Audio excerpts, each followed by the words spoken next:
It's time for bonus points, where we get 30 seconds to rattle on about impressions, etc. of games we either recently played or are currently playing before Mario dies, and we shut up and move on.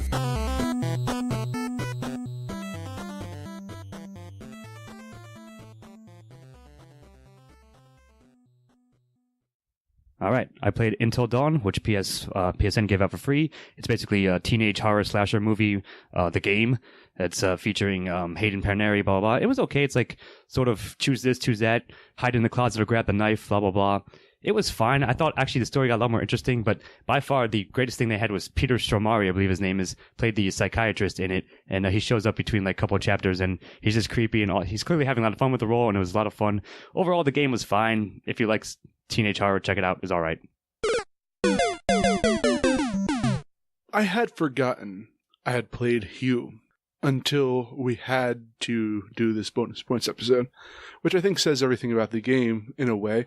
But upon remembering it, I felt it was charming. I remember having good times with it. It's kind of a puzzle adventure using kind of different colors to manipulate the world.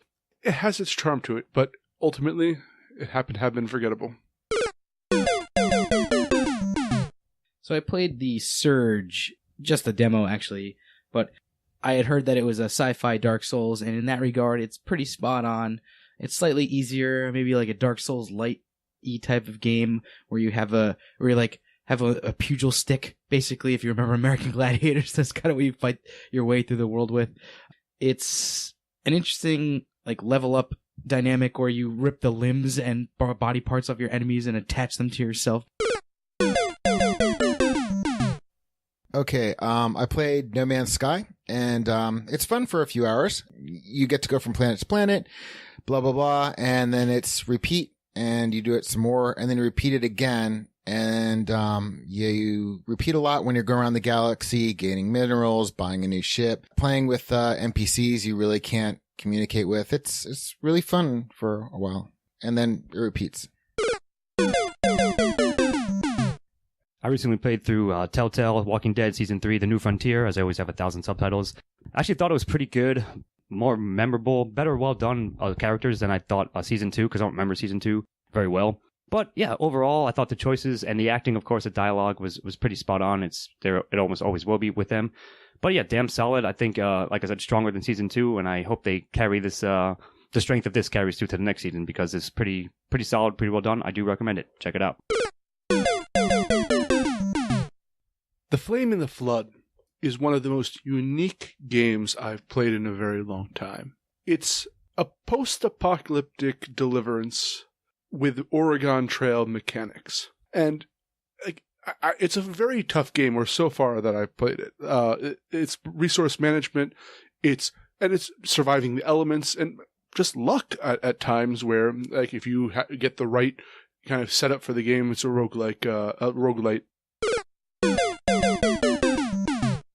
Thomas Was Alone, a bonus points redux. Ian did this earlier, but I also played through Thomas Was Alone, and you play this game as like geometric shapes that have certain abilities depending on which ones they are.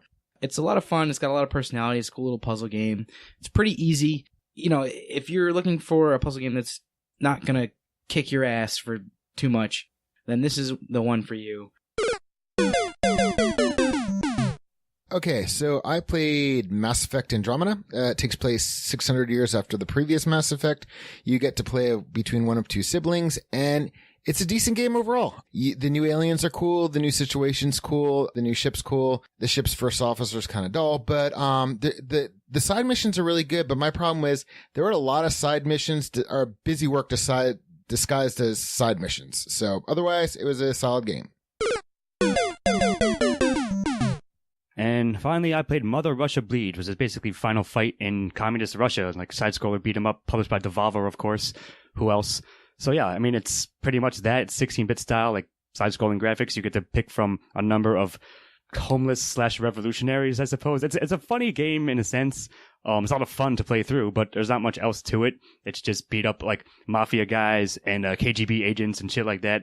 So if you like those kind of games like retro style, it's definitely worth a check through, but not much else to it other than that.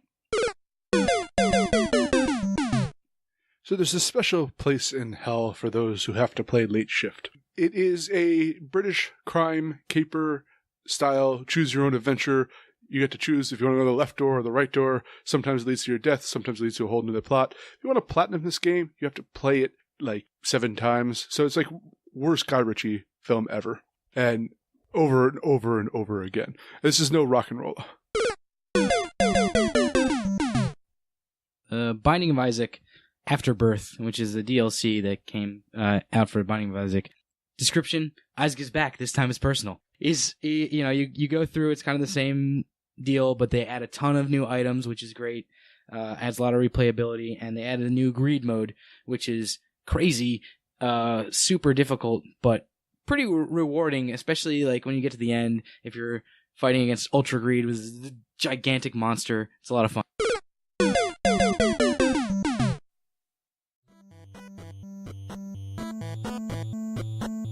Editing and engineering by Scott Thurla.